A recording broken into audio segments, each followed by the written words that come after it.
নমস্কার বন্ধুরা, সবাইকে আবার একবার স্বাগতম জানাই আপনাদের ইউটিউব চ্যানেল সহজ গুরুতে। তো আজকে আপনারা জানেন যে আমরা বেঙ্গলি এবং ইংলিশ প্যাডাগজির সিরিজ আমরা স্টার্ট করেছি। তো আজকে এই সিরিজের আমাদের 6 নম্বর ক্লাস অর্থাৎ 6 সেট আজকে আমরা আলোচনা করতে চলেছি।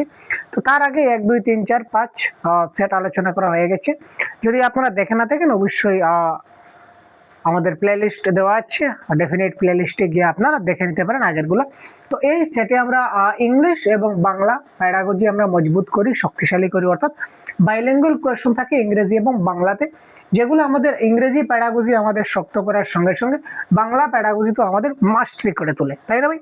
তো চলো এবার আমরা দেরি না করে আমরা ডাইরেক্ট সরাসরি প্রশ্ন উত্তরের দিকে চলে যাব এবং আপনারা আমাদের সঙ্গে খুব তাড়াতাড়ি বলবেন যে আমাদের কোনটা কারেক্ট আনসার হতে পারে। প্রত্যেকটা প্রশ্ন আপনারা অবশ্যই জানিয়ে দেবেন যাতে করে আপনাদেরও শিক্ষণটা খুব ভালো হয়ে যায় এবং আপনারা এক্সপার্ট হয়ে যান। তো a child learners his her first language in a, একটি শিশু তার প্রথম ভাষা শেখে। তো একটি শিশু তার প্রথম ভাষা কিভাবে শিখেছে? যদি আমরা বলি যে একটি শিশু তার প্রথম ভাষা শিখে, তো প্রথম ভাষা সে কি করে শিখে? Child learn his yeah her first language in a, প্রথম ল্যাঙ্গুয়েজ ফ্রেন্ডলি সেটিং অর্থাৎ বন্ধুত্বপূর্ণ পরিবেশে। টিউটর সেটিং মানে হচ্ছে প্রশিক্ষণপ্রাপ্ত পরিবেশ, নাকি ফর্মাল সেটিং বা আনুষ্ঠানিক, নাকি ন্যাচারাল সেটিং বা প্রাকৃতিক পরিবেশে? কোনটা হবে কারেক্ট আনসার যদি আমরা বলি? তো এই ক্ষেত্রে দেখুন আমাদের কারেক্ট আনসার অবশ্যই হয়ে যাবে কোনটি স্যার? এ চাইল্ড লার্নার অর্থাৎ প্রথম ভাষা যেহেতু শিখবে, তো প্রথম ভাষা সে প্রাকৃতিক পরিবেশে শিখে। স্বাভাবিক উপায়ে প্রাকৃতিক পরিবেশে আমাদের কি করা হয়, তারা কি করতে পারে, প্রথম ভাষাটা তারা শিখতে পারে বা বুঝতে পারে। এখানে দেখুন আনুষ্ঠানিক পরিবেশে প্রথম ভাষা শেখানো হয় না, আনুষ্ঠানিক পরিবেশে বা ফর্মাল ওয়েতে আমরা সেকেন্ড ল্যাঙ্গুয়েজ আমরা শিখাই। আর টিউটর সেটিং হচ্ছে নেগেটিভ ওয়ার্ড, ফ্রেন্ডলি সেটিং এও তেমন কোনো ব্যাপার আমাদের কিছু যায় আসে না। তো এক্ষেত্রে কারেক্ট আনসার আমাদের হবে ন্যাচারাল সেটিং বা প্রাকৃতিক পরিবেশে শিশুরা প্রথম ভাষা অর্জন করে। শিখে বললেও ভুল হবে, যদিও দিয়েছে প্রশ্ন, তাই আমরা বললাম অর্জন করে আমরা বলতে পারি। প্রথম ভাষা জেনারেলি অর্জিত ভাষাই আমাদের হয়, তাই না ভাই? চলো, which of the following is not an authentic materials for language teaching learning? তো নিচের কোনটি ভাষা শিক্ষা শেখানোর জন্য প্রামাণ্য বা অথেন্টিক উপকরণ নয়? তো নিচের কোনটি মানে অথেন্টিক উপকরণ নয় সেটা আমাদের এই ক্ষেত্রে বলতে হবে। A poem by a 20th century poet on a school boy, একজন বিংশ শতাব্দীর কবির লেখা স্কুল পড়ুয়া শিশুকে নিয়ে একটি কবিতা। তো এই কবিতার মধ্যে কিন্তু একটা অথেন্টিসিটি আছে, কারণ একটা কবিতার মধ্যে একটা ভ্যালু আছে জিনিসটা। পাঠ্য বইয়ের লেখকের বিশেষভাবে লিখি একটা কবিতা, একই ব্যাপার, কবিতা আছে মানে অথেন্টিসিটি আছে। একটি ছোট গল্প এখানে আছে, সমকালীন লেখকের লেখা একটি ছোট গল্প। এখানেও কিন্তু একটা প্রামাণ্য বা অথেন্টিক বা একটা অস্তিত্ব ব্যাপার, অথেন্টিসিটি ব্যাপারটা আমাদের কিন্তু রয়েছে। কিন্তু সংবাদপত্র থেকে নেওয়া কার্টুন, তার মধ্যে কোনো অথেন্টিসিটি বা যে প্রামাণ্য যে উপাদান সেগুলা কিন্তু আমাদের নাই, কারণ সংবাদপত্রে অনেকগুলো কার্টুন আছে, কোনটা নেবো, এই কার্টুন দিয়ে কি বোঝানো হচ্ছে, এই ধরনের মানে কোনো প্রামাণ্য বা অথেন্টিসিটি এখানে আমরা পাওয়া যাচ্ছে না। चलो, retelling of a story read by students in his her own words help in assessing। খুব গুরুত্বপূর্ণ প্রশ্ন। একজন শিক্ষার্থী পড়া গল্পটি সে নিজের ভাষায় পুনরায় বললে মূলত এটি কি মূল্যায়ন করা হয়? একজন শিক্ষার্থী একটা গল্প সে কি বলেছে, একটা গল্প সে পড়লো, একজন শিক্ষার্থী একটা গল্প পড়লো, রিড এ স্টোরি, সে একটা স্টোরি রিড করলো। গল্পটা পড়ার পর একজন স্টুডেন্টের গল্পটা পড়লো, তারপর সে আবার তার মাতৃভাষায় গল্পটাকে আবার আপনাকে বললো, সে অন্য একটা ভাষায় বললো, তারপর সে আবার ওই গল্পটাকে আবার সে তার মাতৃভাষায় সে আপনাকে বলে বুঝিয়ে দিল। তো এই ক্ষেত্রে এখানে কিসের মূল্যায়ন হচ্ছে? অ্যাকুরেসি, ফ্লুয়েন্সি, কম্প্রিহেনশন নাকি মেমোরি? শুদ্ধতা, সাবলীলতা, অনুধাবন নাকি স্মৃতি শক্তি? কোয়েশ্চেন নাম্বার 108 যদি আমরা বলি, তো এই ক্ষেত্রে 108 আমাদের কি হয়ে যাবে কারেক্ট আনসার? 108 এটা আমাদের হয়ে যাবে অনুধাবন বা কম্প্রিহেনশন। একজন শিক্ষার্থী পড়া গল্পটি পুনরায় বললে অর্থাৎ সে কতটুকু বুঝতে পেরেছে, সে নিশ্চয়ই খুব ভালো করে বুঝতে পেরেছে, তার কম্প্রিহেনশনটা খুব ক্লিয়ার হয়েছে। যেহেতু তার কম্প্রিহেনশনটা খুব ভালো করে ক্লিয়ার হয়েছে, যার কারণে সে জিনিসটাকে খুব ভালো করে বুঝতে পেরেছে, বা তাই বুঝতে পেরেছে তাই সে আবার তার নিজের ভাষায় বলতে পেরেছে। এক্ষেত্রে অনুধাবন বা কম্প্রিহেনশন হবে আমাদের এক্ষেত্রে কারেক্ট আনসার। চলো,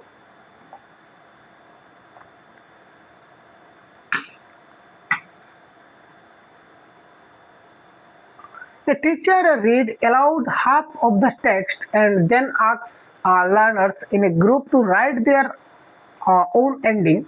What type of activity this is? অর্থাৎ একজন শিক্ষক পাঠের অর্ধেক অংশ জুড়ে পড়ে শোনালেন, একটা পাঠের অর্ধেক অংশ শিক্ষক পড়লেন এবং বাকি তারপর শিক্ষার্থীদের দলবদ্ধভাবে গল্পটির নিজস্ব সমাপ্তি লিখতে বললেন।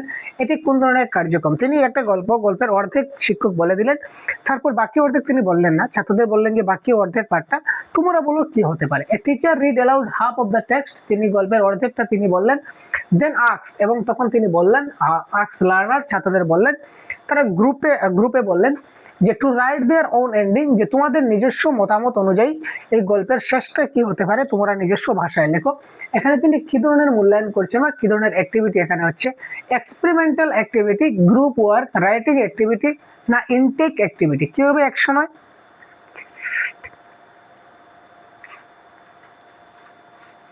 এটা হচ্ছে লিখন কার্যক্রম বা রাইটিং অ্যাক্টিভিটি। এখানে আমরা অভিজ্ঞতামূলক কার্যক্রম দেখতে পাচ্ছি না। আর এখানে গ্রুপ ওয়ার্ক, এখানে গ্রুপে লেখা হচ্ছে তাই জন্য গ্রুপ ওয়ার্ক হবে তেমন কোনো ব্যাপার না। এটা মূলত হচ্ছে লিখন কার্যক্রম, কারণ এখানে বিশেষ করে লিখনের উপর বেশি ফোকাস দিয়েছে, কারণ এখানে তারা ফ্রি রাইটিং এর মানে স্কোপ পাচ্ছে, যে তোমাদের নিজের মতো করে তোমরা লেখার চেষ্টা করো যে গল্পের এন্ডিংটা কি হতে পারে, তোমরা নিজের মতো করে জিনিসটাকে লেখার চেষ্টা করো। সুতরাং এখানে তোমাদের রাইটিং অ্যাক্টিভিটির উপর বেশি ফোকাস দেওয়া হচ্ছে, সুতরাং এখানে লিখন কার্যক্রম হবে এই ক্ষেত্রে আমাদের কারেক্ট আনসার। চলো 110, এই ক্ষেত্রে কি হবে কারেক্ট আনসার? আপনারা সবাই কমেন্ট বক্সে জানান স্যার কারেক্ট আনসার কি হতে পারে 110। Principles of sequencing in technique in teaching, দুঃখিত, sequencing and teaching a foreign language does not include, আচ্ছা, বিদেশি ভাষা শিক্ষাদানের ক্ষেত্রে বিষয়বস্তু বিন্যাসের নীতির অন্তর্ভুক্ত নয় কোনটি? কোনটি আমাদের নীতির অন্তর্ভুক্ত হবে না যদি আমরা দেখি? এটা হচ্ছে grammatical sequence, lexical sequence, semantic sequence নাকি ফোনেটিক সিকোয়েন্স। তো এই ক্ষেত্রে আমরা যদি দেখি কোনটি অন্তর্ভুক্ত হবে না, তো ব্যাকরণগত বিন্যাস আমাদের লাগে, অর্থগত বিন্যাস লাগে, ধ্বনিগত বিন্যাস লাগে, কিন্তু লেক্সিক্যাল সিকোয়েন্স, লেক্সিক্যাল যে ওয়ার্ডটা এটা অন্য একটা টার্মে ইউজ হয়, লেক্সিক্যাল ওয়ার্ড। আমি অন্য ক্লাসে আপনাদের লেক্সিক্যাল ওয়ার্ড নিয়ে পুরো বিস্তারিত আলোচনা করেছি বা আবার করে দেবো, দেখে নেবেন। তো এই ক্ষেত্রে কারেক্ট আনসার এখানে কিন্তু এটা নীতির অন্তর্ভুক্ত নয়, সুতরাং লেক্সিক্যাল সিকোয়েন্স এটা হবে আমাদের এই ক্ষেত্রে কারেক্ট আনসার। যারা অপশন নাম্বার বি দিয়েছেন বহুত বড়িয়া ভাই। চলো অনেক বড় প্রশ্ন ভাই, অনেক বড় প্রশ্ন, অনেক কঠিন প্রশ্ন। তো কঠিন প্রশ্নের আমরা কি করে সহজ করতে পারি আমরা একটু দেখার চেষ্টা করব, এক ঝলক। ঠিক আছে sir. With the help of A pointer, pointer মানে বুঝেন তো, পয়েন্টার মানে কি আমি দেখাতে পারছি না। পয়েন্টার মানে একটা দণ্ড বিশিষ্ট একটা দণ্ড, এত দীর্ঘ একটা দণ্ড, এটাকে পয়েন্টার বলা হয়। With the help of pointer the teacher points 3 red pens, তিনি 3টা রেড পেনে and 2 blue pencil are lying on the table, অর্থাৎ একটা টেবিলের মধ্যে 3টে লাল কলম এবং 2টা নীল পেন্সিল রাখা ছিল। তিনি এই দণ্ড দিয়ে বা নির্দিষ্ট একটা লাঠি দিয়ে তিনি দেখালেন বা পয়েন্টার দিয়ে যে ওই দেখো এখানে কি লেখা আছে, ওইখানে 3টা লাল কলম লেখা আছে, এখানে 3টা কি আছে, 3টা লাল কলম আছে, আর ওইখানে কি আছে, ওইখানে দেখো 2টা ব্লু কালারের 2টা কি আছে স্যার, 2টা, আচ্ছা এটা হচ্ছে একটা টেবিল, এটা কি স্যার, এটা হচ্ছে একটা টেবিল। ঠিক আছে, এটা হচ্ছে একটা টেবিল, আমরা ধরে নিই কিছুক্ষণের জন্য এটা হচ্ছে একটা টেবিল।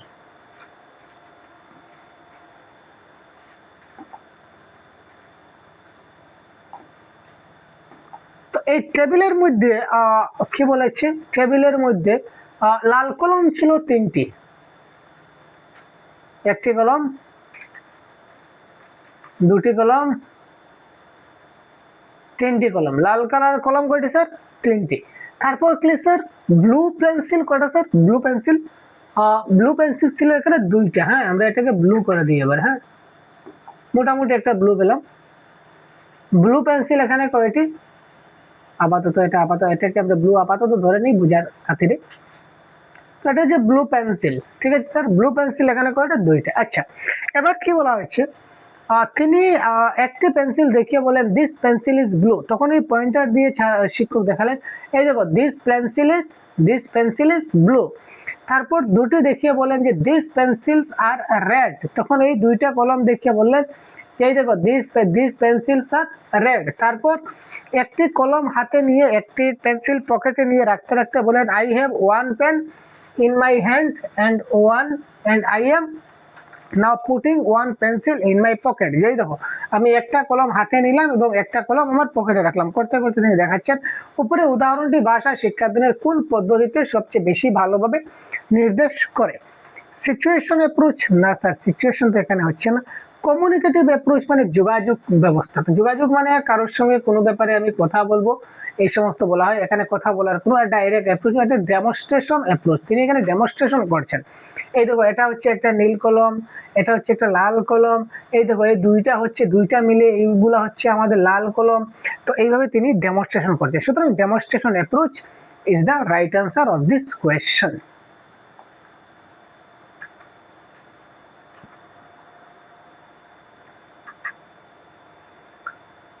Question number 112.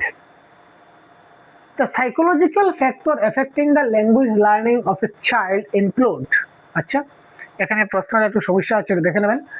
এক নম্বরটা দেওয়া আছে the interest of a child in language, B number দেওয়া আছে parents encouragement and motivation, C নম্বরে দেওয়া আছে environment in which child is placed, দুই নম্বর দেওয়া আছে reward and punishment, choose one of the following alternatives. একজন ভাষা শিক্ষার প্রভাব ফেলে এবং মনস্তাত্ত্বিক উপাদানগুলি হলো ভাষা শিক্ষার ক্ষেত্রে প্রভাব ফেলতে পারে এমন একটা মনস্তাত্ত্বিক উপাদান কি কি হতে পারে? 112।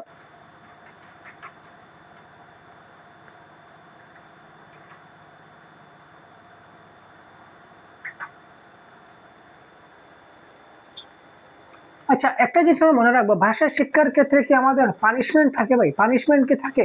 পানিশমেন্ট তো থাকে না, তার মানে অপশন নাম্বার ডি আমাদের হবে না। কি স্যার? অপশন নাম্বার ডি আমাদের হবে না, পুরস্কার এবং শাস্তি আমাদের কখনো হতে পারে না, তো অপশন নাম্বার ডি ক্যান্সেল। তার মানে এখানে অপশন নাম্বার ডি আছে, এখানে অপশন নাম্বার ডি আছে, আমি কেটে দিই, দুটো অপশন কাটা গেল। তো এবার এখানে অপশন এ বি আর এখানে এ বি, তার মানে এ বি তো হবে, আমার পরে কোনো লাভ নাই।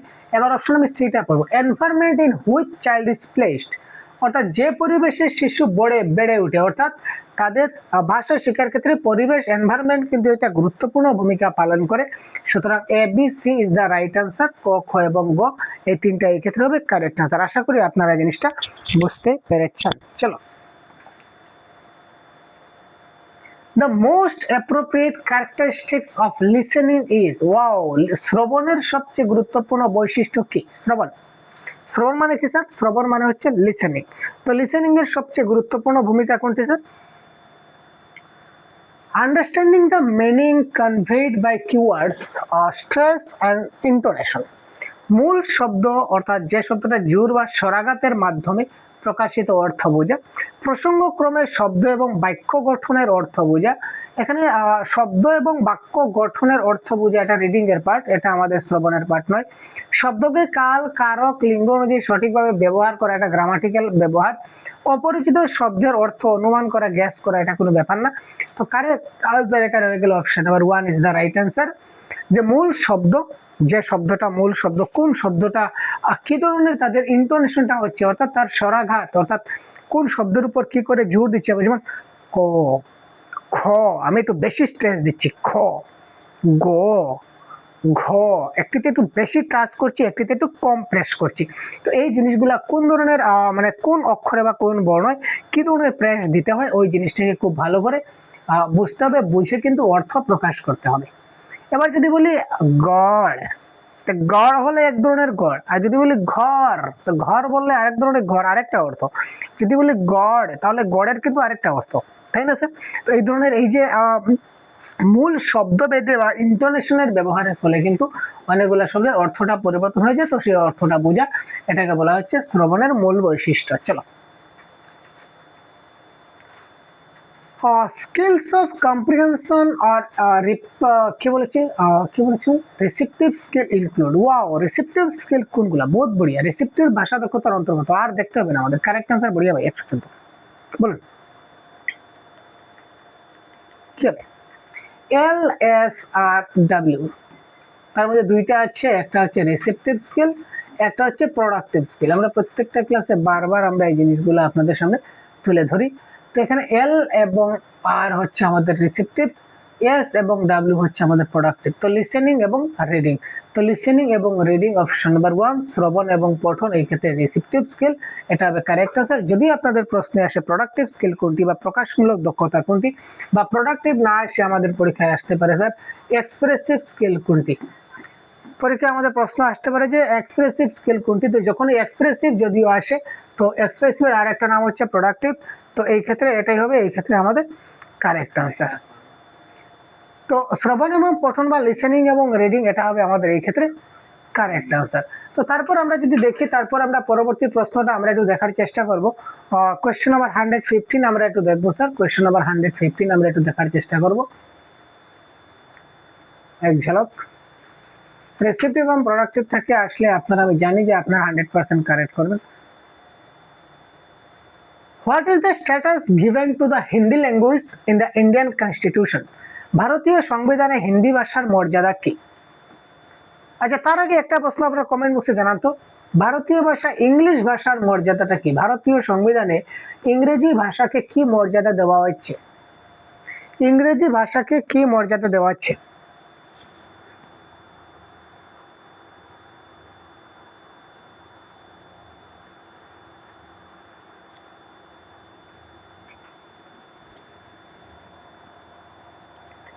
इंग्लिश कमेंट बॉक्स दिएছেন ভাই, बहुत बढ़िया। তো ইংলিশ হচ্ছে অ্যাসোসিয়েট অফিশিয়াল ল্যাঙ্গুয়েজ। ইংলিশ কি হচ্ছে স্যার? ইংলিশ হচ্ছে আমাদের এই ক্ষেত্রে অ্যাসোসিয়েট অফিশিয়াল ল্যাঙ্গুয়েজ, কিন্তু এখানে প্রশ্নে বলা হচ্ছে হিন্দি। তো হিন্দি কিন্তু একটা অফিশিয়াল ল্যাঙ্গুয়েজ হিসেবে ব্যবহৃত হয়, আপনারা মনে রাখবেন।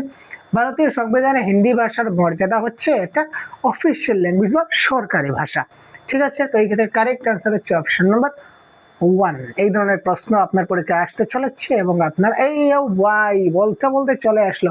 What is the status given to the English language in the Indian constitution? Wow, এইমাত্র বললাম, বা এইমাত্র বলতে বলতে কারেক্ট আনসার চলে আসছে ভাই। দেখুন, ইমাজিন করেছিলাম কিন্তু কারেক্ট আনসার চলে আসলো। তো English as a associate official language বা সহযোগী সরকারি ভাষা হিসাবে ব্যবহৃত হয়, জাস্ট যেটা বললাম আপনাদের। Phonology is composed of 5 component. Phonology অর্থাৎ ধ্বনি তত্ত্ব যেটা, এটা 5টি উপাদান দিয়ে গঠিত হয়। নিজের কোনটি ধ্বনি তত্ত্বের অংশ নয়? Which one of the following is not A part of phonology? তার আগে জানতে হবে যে ফনোলজি গুলা কোনগুলি, ফনোলজির আমাদের বৈশিষ্ট্য রয়েছে 117।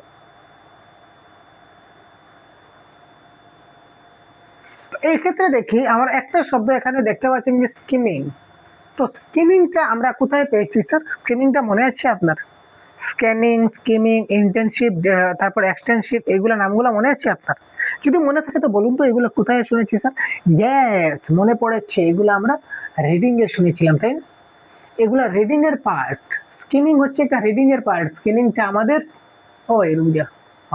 স্কিমিংটা আমাদের ফোনোলজির পার্ট নয়, সাউন্ডের ধ্বনি তত্ত্বের পার্ট নয়, এটা হচ্ছে পঠন তত্ত্বের পার্ট, পঠনের পার্ট। সুতরাং এই ক্ষেত্রে স্কিমিং হবে এই ক্ষেত্রে কারেক্ট আনসার। চলো,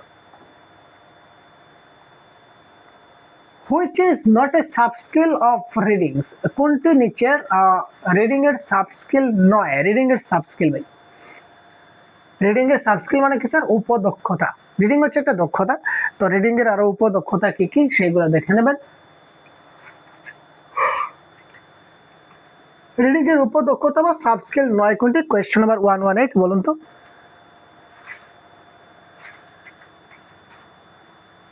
তাড়াতাড়ি বলুন। উচ্চস্বরে পড়া এবং ডিকোডিং করা।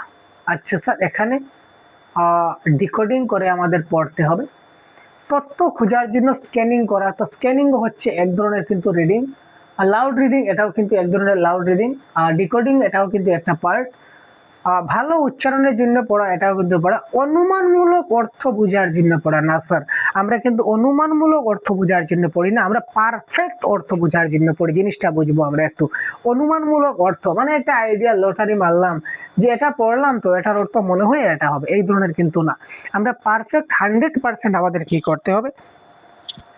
আমাদের কিন্তু 100% আমাদের ওইটা পড়লাম তার অর্থ ওইটা হবে, এটা আমাদের 100% আমাদের বলতে হবে। কখনো আমরা অনুমান ভিত্তিক আমরা কি করতে পারি না, আমরা বলতে পারি না যে তার অর্থ এটা হতে পারে। সুতরাং অনুমান ভিত্তিক অর্থ বোঝার জন্য পড়া এটা এই ক্ষেত্রে কারেক্ট নয়। সুতরাং correct answer option number C. এখানে বলেছে নিচের কোনটি নট সাব স্কিল, তো কোনটি not by option number 3 not. তো নটের আনসার নট, ভেরি সিম্পল। 119। চল, giving a test to the students in class, a teacher writes on her blackboard a passage but he leaves some lines incomplete. কি করলেন, একজন শিক্ষক শ্রেণীতে পরীক্ষা নেওয়ার সময় বোর্ডে একটা অনুচ্ছেদ লিখে দিলেন। অনুচ্ছেদ লিখে দিলেন, লেখার সময় তিনি কয়েকটা অংশ তিনি ফাঁকা রেখে দিলেন। বোর্ডে তিনি একটা অনুচ্ছেদ লিখলেন, অনুচ্ছেদ লেখার সময় তিনি কয়েকটা অংশ ফাঁকা রেখে দিলেন, যেমন এখানে এখানে এখানে এখানে এখানে কয়েকটা অংশ তিনি ফাঁকা রাখলেন। He then writes few words on the board and instructs the students to complete the story with the help of these words. এবং এই বক্সে তিনি আরো কিছু শব্দ লিখলেন। তারপর বললেন যে এই যে শূন্যস্থান পূর্ণ যেগুলো আমি ছেড়েছিলাম, ওই শূন্যস্থান পূর্ণে কোন জায়গায় কোন শব্দ এসে বসবে ওটা তোমরা বসো। তো এখানে তিনি কি করেছেন, what type of test is known as, এই ধরনের পরীক্ষার ধরনকে আমরা কি বলতে পারি? Question number 119।